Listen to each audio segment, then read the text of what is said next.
আসসালামু আলাইকুম। শেরপুর রঙিন বাংলা হ্যাচারির পক্ষ থেকে আবারও একটি নতুন ভিডিও নিয়ে চলে আসলাম।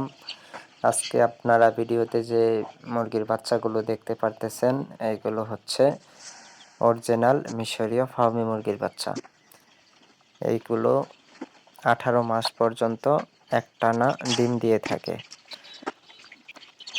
এরা অনেকটাই দেশি মুরগির মতো এবং এদেরকে প্রাকৃতিক বাণিজ্যিক দুইভাবেই পালন করা যায়। বাচ্চাগুলো অনেক চঞ্চল এবং দেখতে অনেক সুন্দর। অল্প পুঁজি দিয়ে যদি আপনারা ডিমের জন্য মুরগি পালন করতে চান, তাহলে অবশ্যই এই মিশরীয় ফার্মি মুরগির বাচ্চাটা দিয়ে আপনারা লেয়ার খামার শুরু করুন। কারণ এই ফার্মি মুরগির ডিমটা সাদা কালারের হয় এবং এই ডিমটা বাজারে ব্যাপারীরা দেশি ডিম বলেই কেনাবেচা করে। তবে যাই হোক, এই ডিমের চাহিদা অনেক, এই ডিমের বাচ্চার চাহিদারও অনেক। আপনারা অল্প টাকা দিয়ে যারা এই ডিমের জন্য অথবা মিশরীয় ফার্মি মুরগির যে কোনো বেস হিসেবে মুরগি পালন করতে চান, তাহলে এই মিশরীয় ফার্মি মুরগি দিয়ে আপনারা শুরু করতে পারেন। আমি শুধু আপনাদেরকে এই মিশরীয় ফার্মি মুরগির কথাই বলবো না, সাথে আমি আপনাদেরকে সব মুরগির কথাই বলবো। আর যদি আপনাদের বেশি অঙ্কে বড় এবং মোটা অঙ্কের টাকা থাকে, তাহলে আপনারা অবশ্যই ব্রয়লার মুরগির খামার করবেন। এরপরে যদি আপনাদের আরও বেশি বড় মোটা অঙ্কের টাকা থাকে, তাহলে আপনারা লেয়ার মুরগির খামার করবেন। আমি বলি না যে আপনারা শুধু এই মিশরীয় ফার্মি মুরগিটাই করেন। এছাড়াও আরও অনেক মুরগি আছে, ধরেন 38 দিনে কেজি আসে টাইগার মুরগি আছে, আপনারা এটা দিয়েও করতে পারেন। টাইগার মুরগি ডিমের জন্যও করতে পারেন, মাংসের জন্যও করতে পারেন, সমস্যা নাই। তবে আমি আজকে যেই ভিডিও করতেছি, এই ভিডিওর ধারাবাহিকতায় আমি আজকে আপনাদেরকে যা বলবো সেটা হচ্ছে মিশরীয় ফার্মি মুরগির এটা প্রাকৃতিকভাবে পালন করা যায়, বাণিজ্যিকভাবেও পালন করা যায়। এদেরকে দুবেলা ফিড, সকালে এবং রাতে ফিড দেওয়ার পরে দুপুরবেলা আপনি চাইলে এদেরকে খোলামেলা পরিবেশে পালন করতে পারেন। তাহলে আপনার খাদ্য পরিমাণটা একটু কম যাবে এবং কিছু টাকা বাঁচবে। যাই হোক, আপনাদের যদি এরকম এই রেডি মুরগির বাচ্চার প্রয়োজন হয়, এগুলোর বয়স আজকে 22 দিন।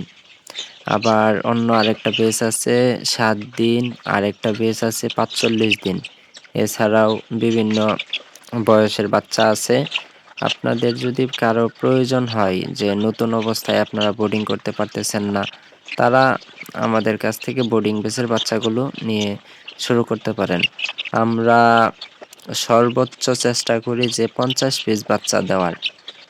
অনেকেই ক্ষুদ্র খামারি আছেন যারা অল্প দিয়ে শুরু করতে চান।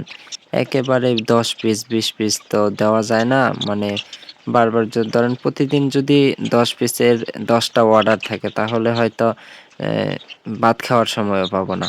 সেক্ষেত্রে আমরা 50 পিস করে অর্ডার নেই। 50 পিস করে বাচ্চা আমরা অর্ডার নেই। দেখা গেল 50 পিস বাচ্চা এক জায়গায় পাঠাইতে গেলেও ভাড়া 300 টাকা লাগে। পরিবহনের মাধ্যমে যেহেতু আমরা পাঠিয়ে থাকি, তাহলে ভাড়ারও একটা ব্যাপার-স্যাপার আছে।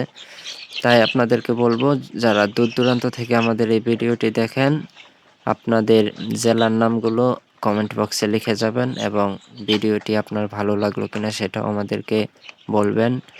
আর আপডেট হিসাবে কীরকম ভিডিও প্রয়োজন সেটাও আমাদেরকে জানিয়ে দেবেন। ধন্যবাদ সবাইকে। আজকে এই পর্যন্তই।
সম্পূর্ণ ভিডিওটি যদি আপনি দেখে থাকুন তাহলে আপনার জন্য শেষ পর্যায়ে একটি সুখবর, সেটি হচ্ছে নতুনদের জন্য A to Z ইউটিউবে আপনারা পেয়ে যাবেন মেডিসিন সম্পর্কে এবং বাচ্চা বোর্ডিং সম্পর্কে এবং প্রতিদিন বাচ্চার বাজার মূল্য।